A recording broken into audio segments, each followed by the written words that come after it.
Eu quero hoje também, irmãos, ir para Romanos 5 e ainda meditar sobre esse tema tão importante da palavra de Deus para nós, que é sobre justificação. Em especial, estamos chegando aí em época de Natal, né? Todo mundo gosta de presente. Eu quero falar sobre presentes nessa manhã, mas são os presentes que você recebe, que nós recebemos quando somos justificados pela fé na pessoa de Jesus Cristo. Mas eu quero orar antes de nós lermos o texto e seguir na nossa reflexão nessa manhã. Baixe sua cabeça, vamos orar mais uma vez. Senhor Deus, eu quero agradecer ao Senhor pelo tão grande privilégio que temos de aprendermos a Tua Palavra, de meditarmos nela e crescermos mais no conhecimento do Senhor, do nosso Salvador e Senhor Jesus Cristo. Que o Senhor edifique as nossas vidas, que já entregamos ao Senhor, mas que o Senhor fale também aos corações que porventura nessa manhã estão em nosso meio, que não conhecem Jesus como seu Salvador e Senhor. Nós sabemos que o Teu Santo Espírito atua em nós, que o Senhor fala aos nossos corações por meio do Teu Santo Espírito, e que ilumina também as nossas mentes, dando bom entendimento. Então essa é a minha oração, que eu consiga transmitir a palavra do Senhor de maneira simples, que alcance os corações, mas o que o Teu Santo Espírito use a Tua palavra para edificar vidas e também mostrar da importância da justificação, da salvação em Cristo nesta manhã. Essa é a nossa oração, em nome de Jesus. Amém. Abra sua Bíblia, por favor, em Romanos 5, nós vamos fazer uma leitura dos versículos de 1 a 11. Romanos 5, de 1 a 11. Você que pode, por favor, se coloque em pé para nós fazermos a leitura. Depois da leitura, os irmãos podem se assentar. Romanos 5, de 1 a 11.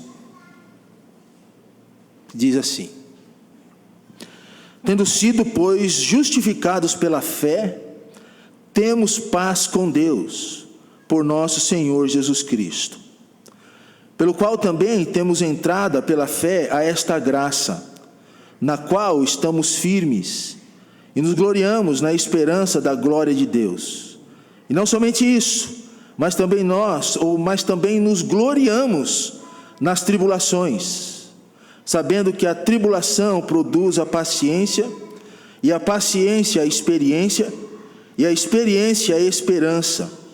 E a esperança não traz confusão, porquanto o amor de Deus está derramado em nossos corações pelo Espírito Santo que nos foi dado. Porque Cristo, estando nós ainda fracos, morreu a seu tempo pelos ímpios. Porque apenas alguém morrerá por um justo, pois poderá ser que pelo bom alguém ouse morrer. Mas Deus prova o seu amor para conosco, em que Cristo morreu por nós, sendo nós ainda pecadores.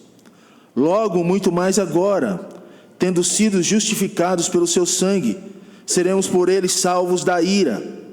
Porque se nós, sendo inimigos, fomos reconciliados com Deus pela morte de seu Filho, muito mais, tendo sido já reconciliados, seremos salvos pela sua vida.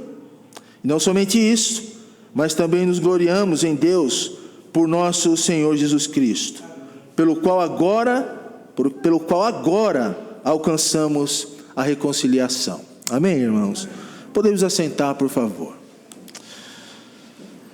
Escutei uma ilustração de um homem, é uma ilustração, e essa ilustração diz que certa vez uma enchente tomou conta da cidade, ou de uma cidade, e uma casa que havia sido construída numa baixada, ela começou a ser inundada pelas águas da enchente. Nela havia apenas um homem, e este senhor, ele começou a pedir a Deus para parar a chuva, mas a chuva, quanto mais ele orava, a chuva subia, ela não parava. A água só foi subindo, subindo, subindo, até que chegou na sua cintura. E aquele homem, desesperado, pedindo que Deus o ajudasse naquele momento. E apareceu uma canoa. E o canoeiro gritou para aquele homem assim: ei, entra aqui. E ele disse: não, estou orando e o Senhor vai me ajudar. E a água subindo, subindo. E logo ele teve de subir no guarda-roupa. Apareceu um barco a motor.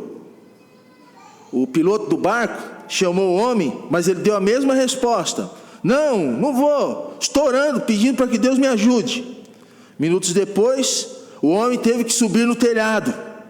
E a chuva não parava. E nem ele parava de pedir a Deus para parar a chuva. Com a água já bem acima, apareceu um helicóptero. Desceram uma cadeirinha até aquele homem numa corda. Mas ele deu sinal e disse assim: eu não vou. Porque ele estava orando para a chuva parar.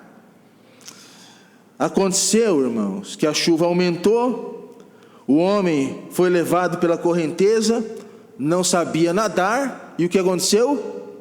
Morreu afogado. Logo que aquele homem chegou ao céu, já foi brigando com o primeiro que ele encontrou. E na ilustração, o primeiro que ele encontrou foi São Pedro. E ele disse assim: Deus não me deu atenção à minha oração.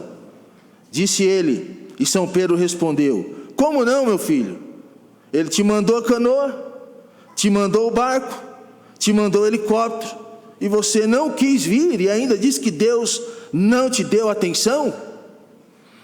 Ainda bem, irmãos, que quanto à nossa salvação, agora falando sobre a nossa salvação da alma, nosso espírito, justificação, Deus tem o meio certo. O meio para aquele homem foram vários. Deus mandou a canoa, mandou o helicóptero, mandou o barco, vários meios. Mas para a salvação em Cristo, só existe um meio de nós sermos justificados e salvos. E esse meio é Jesus Cristo, que é o caminho, a verdade e a vida. Não existe outro meio para que o homem possa ser salvo. Não existe outro meio pelo qual nós alcançamos a salvação. A salvação está em Cristo Jesus, o Senhor. Hoje nós veremos, irmãos, que por meio da sua obra de quem? Obra de Cristo, nós somos salvos da ira de Deus, nós somos reconciliados com o Pai, e também nós somos habitados pelo Espírito Santo do Senhor. Quando nós compreendemos essas verdades, nós somos chamados a viver em gratidão, em submissão e em testemunho da salvação ou da justificação que nós recebemos. Se você é salvo em Jesus Cristo, o que é que nos resta? Sermos gratos, sermos submissos a esse Deus que nos salvou e testemunharmos do único meio da salvação ou para a justificação, que é Jesus Cristo nosso Senhor. Então, 3 presentes de todo aquele, ou para todo aquele que é justificado por Deus. E o primeiro presente é que nós somos salvos da ira. Salvos da ira. Olha o que diz Romanos 5,9. Logo muito mais agora, tendo sido justificados pelo seu sangue, seremos por ele salvos da ira. Seremos por ele salvos da ira. Sabe, irmãos, que filmes que marcaram a nossa época, ou histórias que marcaram a nossa época, foi o filme do Titanic e uma história da Costa Concórdia, que foram 2 naufrágios que marcaram a história. Esses 2 naufrágios, irmãos, eles marcam a história da soberania do homem,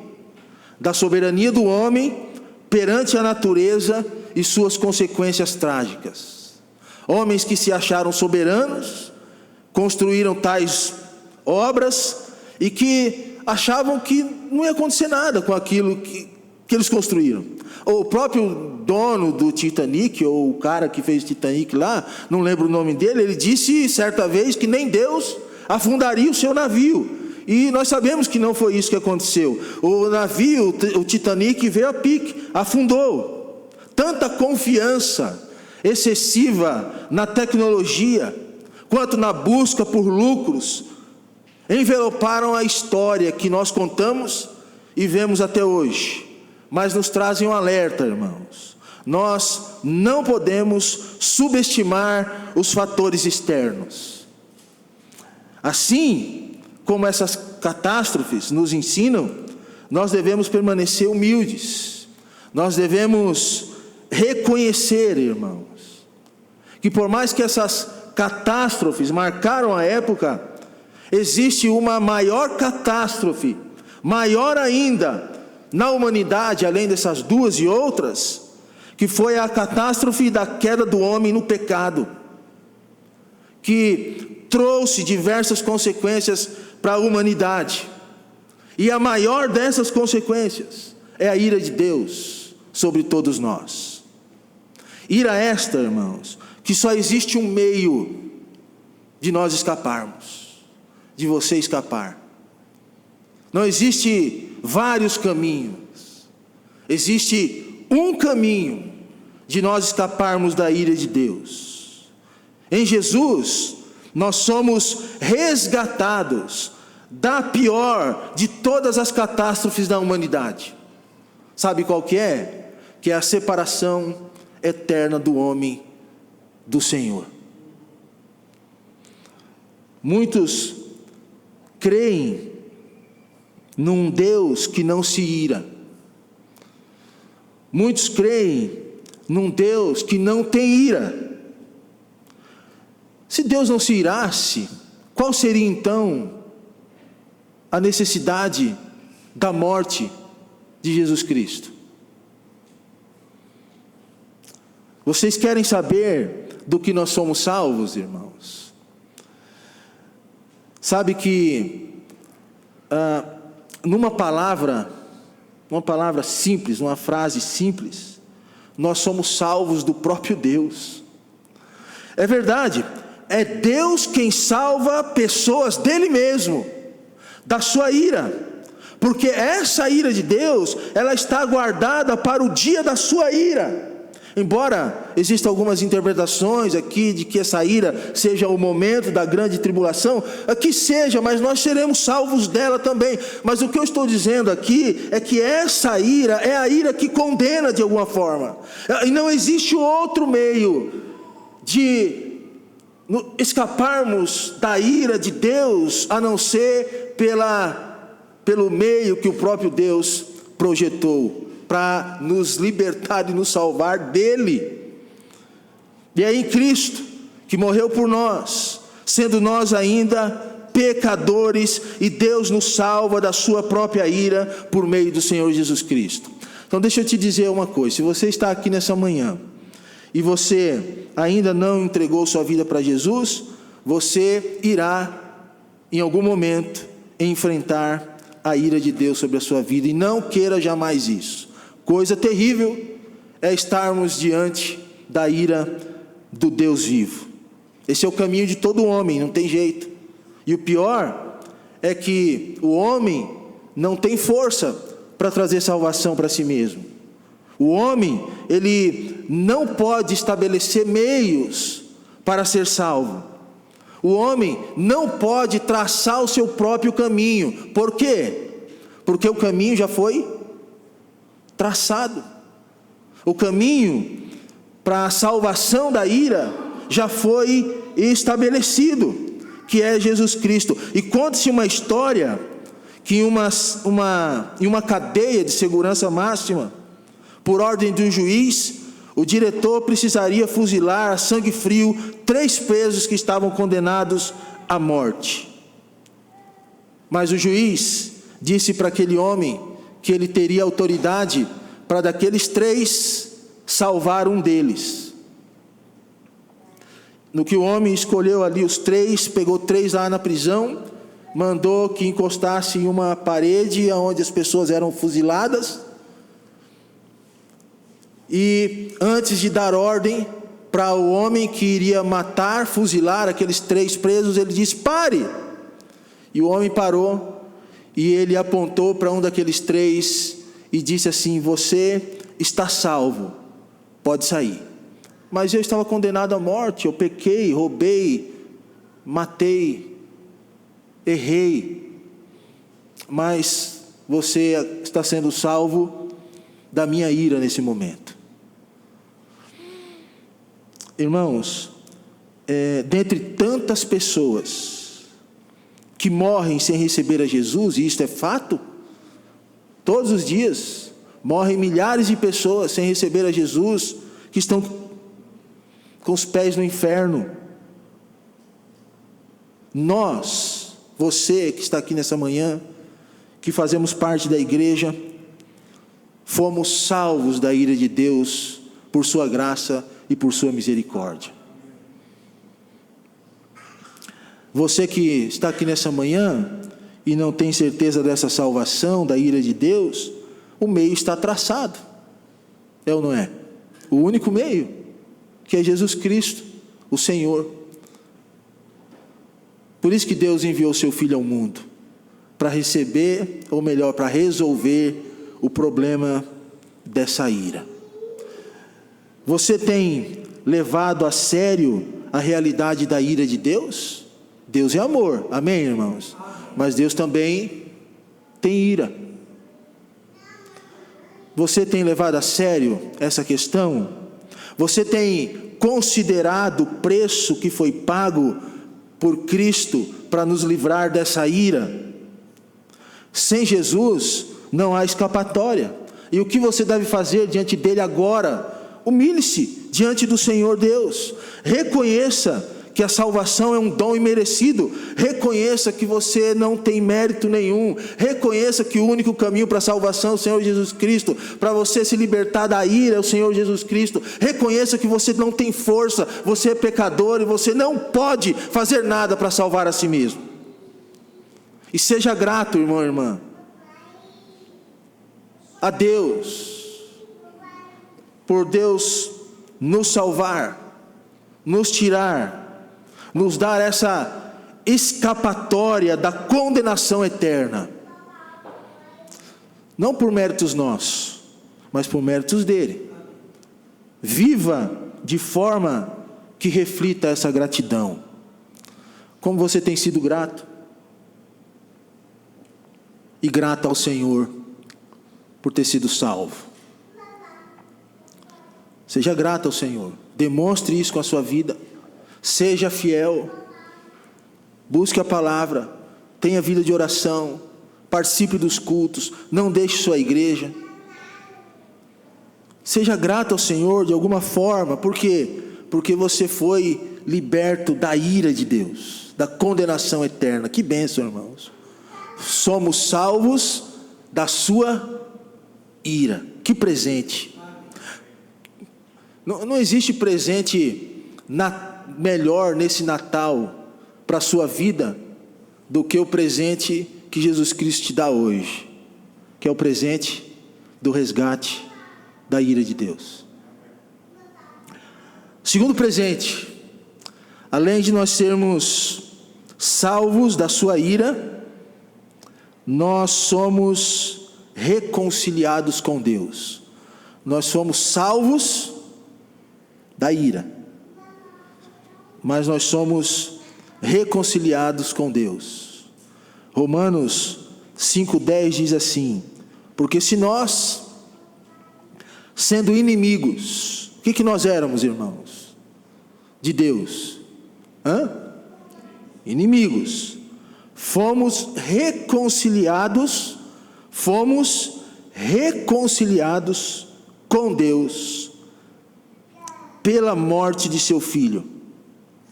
Muito mais, tendo sido já reconciliados, seremos salvos pela sua vida. Interessante que Paulo diz: fomos reconciliados, usando o passado, e ele diz: tendo sido já reconciliados. A ideia aqui é uma sequência na ordem, né? Tendo sido reconciliados agora, no presente. Interessante também, irmãos, é a palavra pela. Ele diz assim: reconciliados com Deus pela morte, e depois seremos salvos pela sua vida. O meio, mais uma vez, é a morte, é a vida de Cristo que nos traz reconciliação. A ideia de reconciliados é justamente o processo de restaurar uma relação desfavorável em algo favorável, por uma injustiça recebida. Logicamente que está apontando por tudo aquilo que aconteceu com os nossos primeiros pais lá no Éden. Uma relação que se tornou desfavorável, que foi interrompida pelo mau uso da capacidade de escolha, em pecar contra Deus. Nossos primeiros pais sabiam que deveriam fazer, escolheram não fazer, ou fazer ao contrário. Quebrou-se essa comunhão com o Senhor. Mas o nosso Deus, irmãos, Ele é tão bom, tão misericordioso, que Ele decidiu nos dar o presente da reconciliação, por meio de Cristo. Deus decidiu restabelecer a comunhão que o homem tinha com Ele antes do pecado em Cristo, reconciliados com Deus. Deus nos tornou amigos dele. Embora aqui a palavra reconciliado não apareça isso de maneira clara, mas a palavra, irmãos, tem uma palavrinha no início aqui, no original que a Bíblia foi escrita, que é uma preposição katá, que está nessa palavra, e que significa, irmãos, colocar-se ao lado de. É interessante isso, por quê? Porque a palavra reconciliação significa que Deus se colocou ao nosso lado, para tornar favorável a nossa relação com Ele. Veja que bênção, irmãos. Deus colocou-se ao nosso lado, tornou favorável o nosso relacionamento com Ele. E essa reconciliação, ela se baseia totalmente na obra de um homem.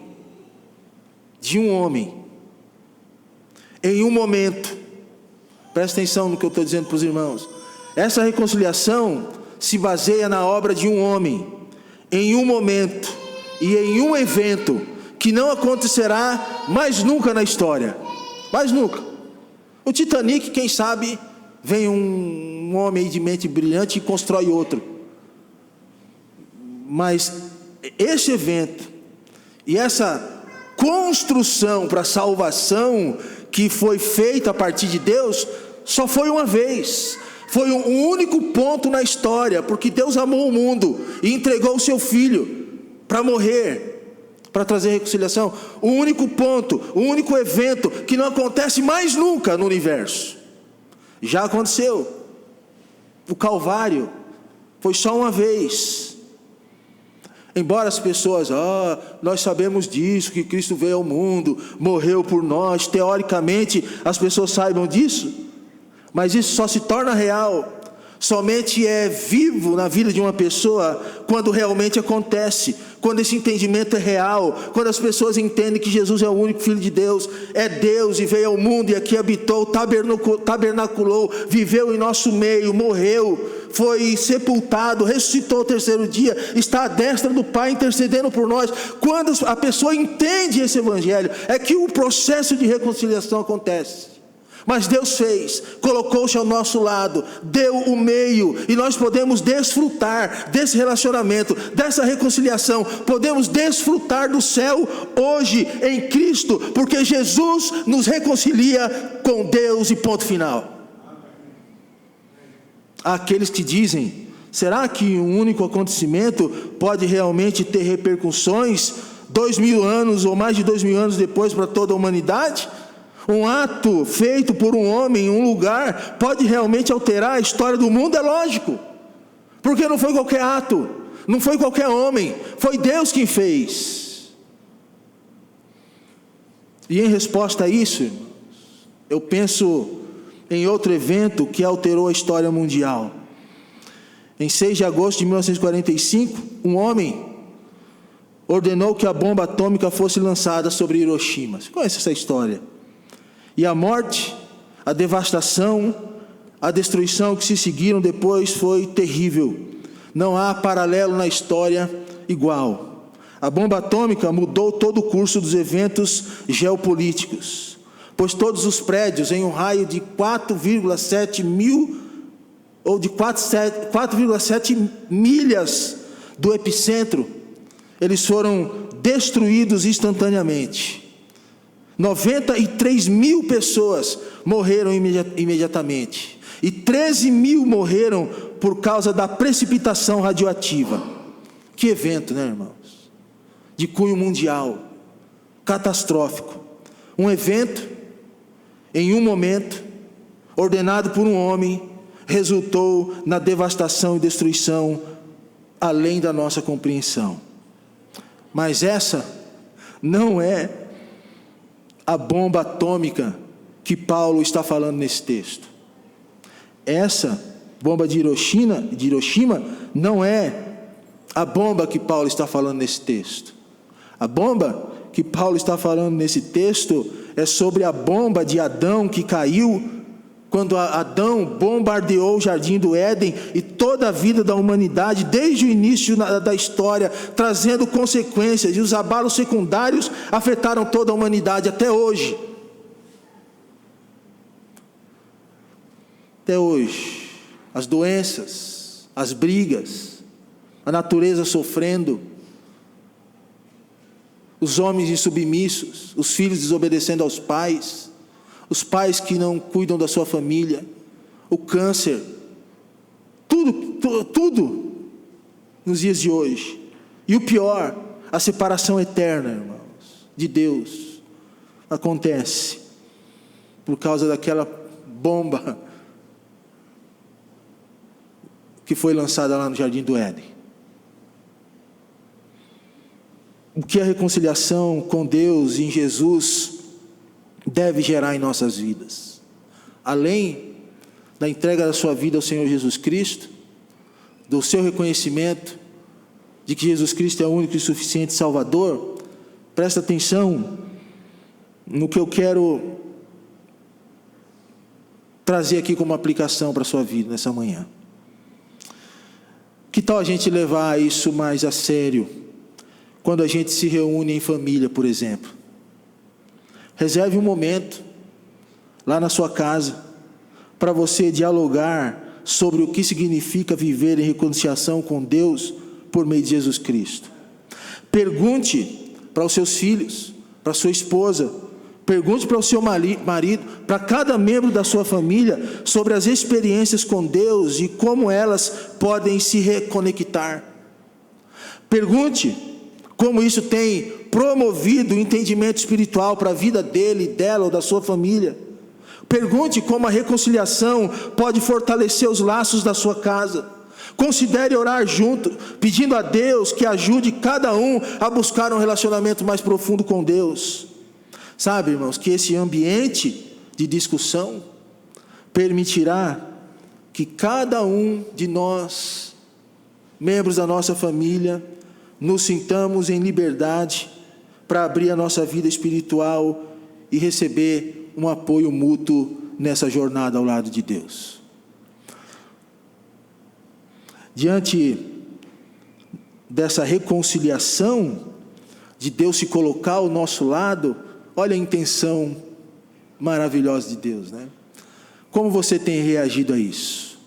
Você tem se colocado ao lado do Senhor? Talvez a sua atitude nessa manhã precisa ser de se colocar-se ao lado de Cristo, pedindo que Ele salve a sua vida, que você tenha essa reconciliação aplicada no seu coração. terceiro e último presente.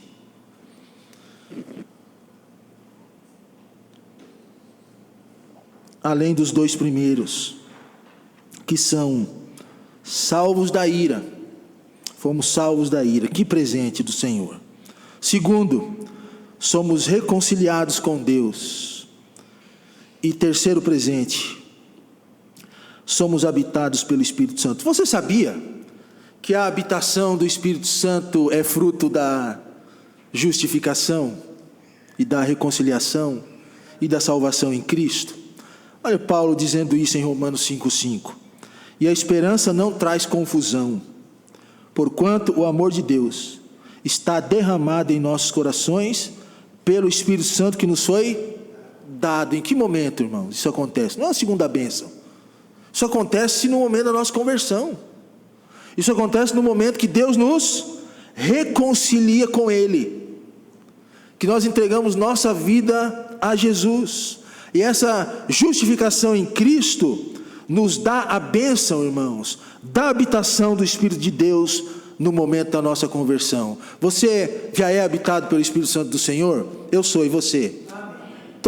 Se você entregou sua vida para Jesus, você é. Além do mais, irmãos, ou além do mais, a habitação do Espírito Santo em nós não permite que sejamos confundidos quanto à nossa esperança, porque Paulo diz assim que essa esperança, ela não traz confusão, não traz confusão. Por quê? Essa esperança não confunde as nossas vidas. Paulo responde: porque o amor de Deus está derramado em nossos corações. Por quem? Pelo Espírito Santo que nos foi dado. A esperança, ela é confirmada, ela é real, ela é clara, ela é verdadeira. Deus não é Deus de confusão, irmãos. Você que é justificado pelo Senhor, salvo, você sabe que é, porque a Bíblia diz que o Espírito de Deus testifica em nosso espírito que nós somos filhos do Senhor. A esperança, ela não traz confusão. O Espírito que habita em nós torna isso claro. Agora, você pode perguntar: tá bom, pastor, está claro ali que a esperança não confunde, não traz confusão, não gera confusão, porque o Espírito de Deus foi derramado em nossos corações, porque Deus nos ama. Mas que esperança é esta? Já parou para perguntar? Esperança que vem desde a certeza da justificação em Cristo até todas as bênçãos celestiais. Irmãos, que presente é esse? A justificação e todas as bênçãos celestiais que nós temos em Cristo Jesus. Olha o que diz Efésios 1:1. Bendito o Deus e Pai de nosso Senhor Jesus Cristo, o qual nos abençoou com todas as bênçãos espirituais nos lugares celestiais em Cristo. Quer saber que esperança é essa? Que bênçãos são essas? O próprio Paulo, em Efésios 1:14, ele diz assim: Deus nos escolheu nele, santos e irrepreensíveis, predestinados para a adoção de filhos, para o louvor da sua glória, a redenção, a remissão dos pecados, o derramamento da sabedoria e prudência. Fomos feitos herança, o selo do Espírito, o penhor do Espírito e o resgate da sua propriedade pela volta do nosso Senhor Jesus Cristo. Veja, irmãos, veja o que a habitação do Espírito Santo gera para as nossas vidas.